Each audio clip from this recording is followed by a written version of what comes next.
Hello bachcho. Let's read the question.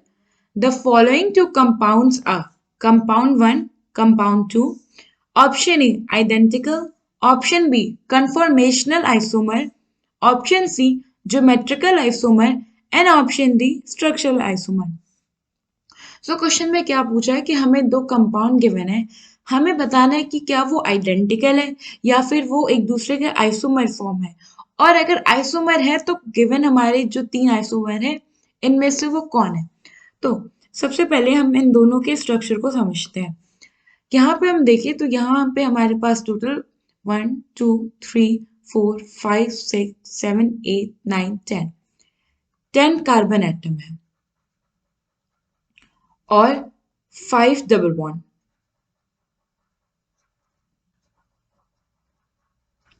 अब हम इस स्ट्रक्चर को देखें तो 1 2 3 4 5 6 7 8 9 10, यहां भी हमारे पास 10 कार्बन एटम है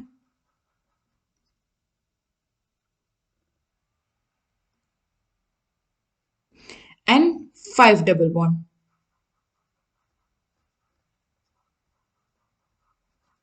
सो अगर आप इन ऐसे देखेंगे तो आपको तो ये लगेगा कि number of carbon atom same है दोनों में, बॉन्ड डबल बॉन्ड भी सेम है, तो ये आइडेंटिकल होगा। बट नहीं, ये आइडेंटिकल नहीं होगा, ये आइसोमर होगा। आइसोमर क्यों, अब ये देखते हैं। आइसोमर जो होते हैं इनमें क्या होता है, मॉलिक्यूलर फॉर्मूला सेम होगा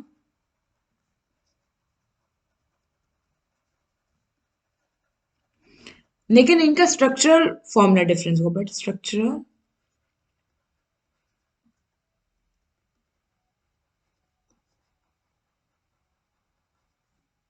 सेम। ना, यहाँ पे आप देखो तो मॉलिक्यूलर फॉर्मूला तो दोनों का सेम होगा, बट इनका जो स्ट्रक्चरल अरेंजमेंट है, इनके एटम्स का जो अरेंजमेंट है वो डिफरेंट तरीके से है। तो इसका मतलब कि ये हमारे आइसोमर ही होंगे। अब हम देखते हैं कि अगर ये हमारे आइसोमर है तो कौन सा आइसोमर हो सकते हैं। तो सबसे पहले हमारा है कन्फॉर्मेशनल। कन्फॉर्मेशनल कन्फॉर्मेशनल आइसोमर में क्या होता है, व्यू एंगल में, sorry, view angle, WVEI view angle क्या होता है कि हम किस तरीके से, किस किस फॉर्म में इन दोनों कंपाउंड्स को देख रहे हैं, मतलब हम किस तरीके से इन्हें देख रहे हैं, तो ये हमें डिफरेंट लग रहे हैं या सेम लग रहे हैं। तो ये होता है व्यू एंगल का थ्रू। साथ ही साथ इसमें हमारा जो कंफर्मेशन आइसोमर है इसमें स्टोइकियोमेट्रिक अरेंजमेंट होता है, मतलब एटम्स का क्या अरेंजमेंट है।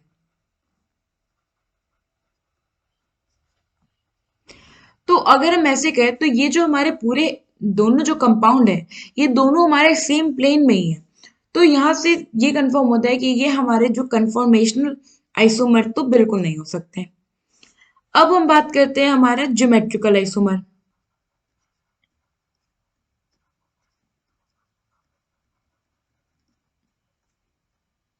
ज्योमेट्रिकल आइसोमर क्या होता है, आपका मॉलिक्यूलर फॉर्मूला सेम होगा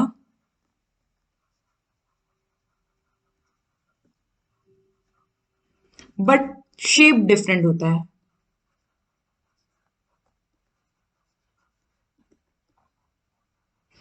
तो अगर हम हमारे दोनों कंपाउंड को देखें तो इनका मॉलिक्यूलर फॉर्मूला सेम है बट दोनों का शेप डिफरेंस है। ये वाला कंपाउंड से आप सेकंड कंपाउंड देखेंगे तो ये कुछ टब जैसा देखने को लगेगा, वही जो फर्स्ट कंपाउंड है ये एकदम अलग ही दिख रहा है। तो इसका मतलब ये हो सकता है कि हमारा ज्योमेट्रिकल आइसोमर ये हो सकते हैं। अब हम देखते हैं कि ये स्ट्रक्चरल आइसोमर हो सकते हैं कि नहीं।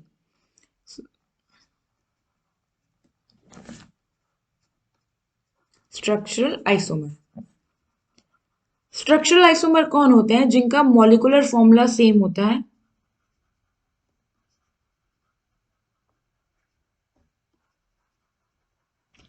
बट जो पेरेंट चेन होती है वो डिफरेंट होती है। पेरेंट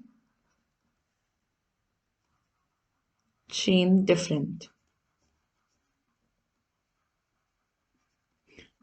बट अगर हम ये हमारा कंपाउंड 1 और कंपाउंड 2 को देखें और इनकी नेमिंग करना चाहें तो इनकी नेमिंग ऐसी होगी कि मान लीजिए ये कार्बन 1 है, ये 2 है, ये 3 है, ये 4 है, ये 5, ये 6, ये 7, ये 8, ये 9 और ये 10।